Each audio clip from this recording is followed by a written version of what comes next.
عليكم ورحمة الله وبركاته. أهلا بكم مشاهدين الأعزاء عشاق تفسير رؤى الأحلام. النهاردة هتكلم على رمز الشعر في المنام. الشعر بجميع أنواعه. هنتكلم على الشعر إمتى بيتساقط، لما يكون الشعر طويل، لما يكون الشعر قصير أو بينسحب من الشعر، أو شفت بيقع ما بين إيديكي أو بيقع على الأرض. شفت نفسك بتسرحي شعرك، أو شفت شعرك أسمر وحلو، أو شفتي شعر بيطلع من الفم. امتى هيدل على طاقات سلبية، او امتى يكون بيدل على حسد، او بيدل على فرح او كرب او حزن او انذار. تمام، لان المراية بتاعتنا هي مراية رؤيتنا، بنعرف حياتنا من خلال رؤيتنا. قبل ما ابدا في التفاصيل، اي حد عنده رؤية ومحتاج في تفسيرها يشترك في القناة وانا هفسرها له بنفسي. هنبدا بالحلم برؤية الشعر. لو شفتيه بيتساقط، تساقط الشعر لو شفتيه بيقع ما بين ايديكي، انا قبل ما افسر تفسير الرؤية على حسب سياق الرأي وحالته، فانا هفسر وانتوا احسبوا الرؤية بتاعتكم على حالكم انتوا. تمام. هنا لو شفنا الشعر بيقع في ايدك او بيقع على الارض، ده بيدل على زوال هم، بيدل على مشكلة. لو في عندك مشكلة، زوال مشكلة، خصوصا لو انت كنت زعلانة وحاسة بكرب او بخنقة، فالمنام بيدل على فك الكرب وخنقة.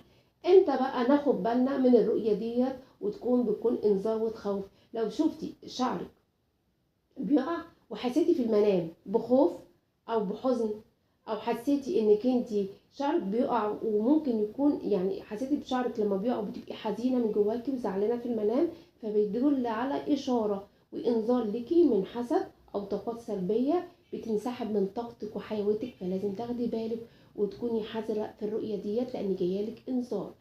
امتى الشعر بتشوفيه يتساقط وبيكون بيدل على حسد؟ لو كان الشعر اللي بيقع لونه اسود وطويل فده بيدل على حسد. بيدل كمان على، بيكون علامة واضحة ان في حد بيحسدك وبيتمنى لك زوال النعمة، وفي الحالة دي لازم تتحصني وتاخدي بالك وتعملي التحصينات بتاعتك وتسمعي الرقية شرعية طبعا.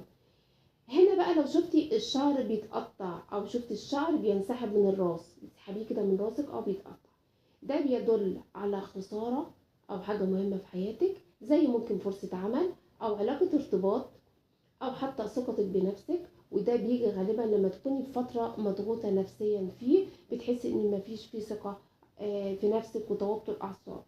اتكلم بقى على رؤية مهمة جدا، هي رؤية الشعر في المنام. لو سبت الشعر في الفم يخرج من الفم، بيدل على رمز روحاني على طول، لانه رمز مهم جدا. امتى بقى بس بيبقى روحاني؟ امتى روحاني؟ لو امتى بيدل على، لو بتحلمي بيه كتير، لو بيتكرر كتير انك انت تسحبي الشعر من فمك، فده بيدل معناه ان في طاقة سلبية محبوسة جواكي، او بيدل على حسد عندك. كمان لو كنت بتطلعي خيوط طويلة من فمك، فده بيدل على رمز لحسد او سحر مأكول وبيتم تنظيفه. طب انت بتشوفي امتى هيتم تنظيفه؟ لما بيكوني انت متابعه رقيه، فلازم طبعا تتابعي الرقيه وما توقفهاش الا ما تنتهي خالص ويبات والخيط او الشعر يطلع للاخر.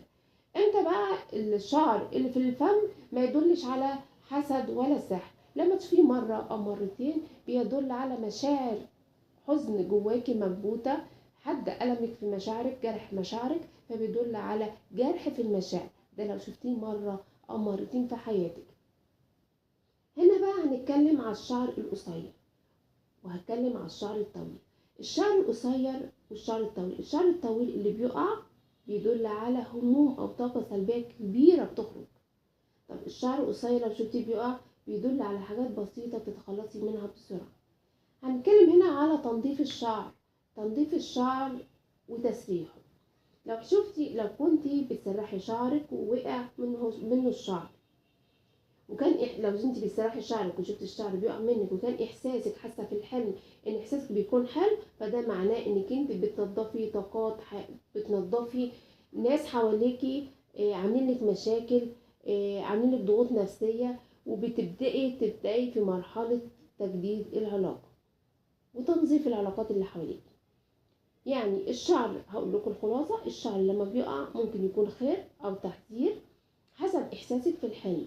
الشعر في الفم أو خروجه من الفم بيدل في الغالب على طاقة سلبية أو جرح مشاعر، أو بيدل على حسد أو سحر مأكول بدأ يتفك لو انت بتفكي امتى لازم تكوني متابعه رقيه لو شفت الرؤيه دي.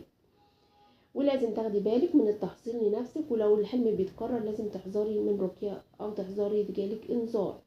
لو حلمك كان عن الشعر اكتبي لي رؤيتك في كومنت بالتفصيل وانا هفسره لك من نفسي.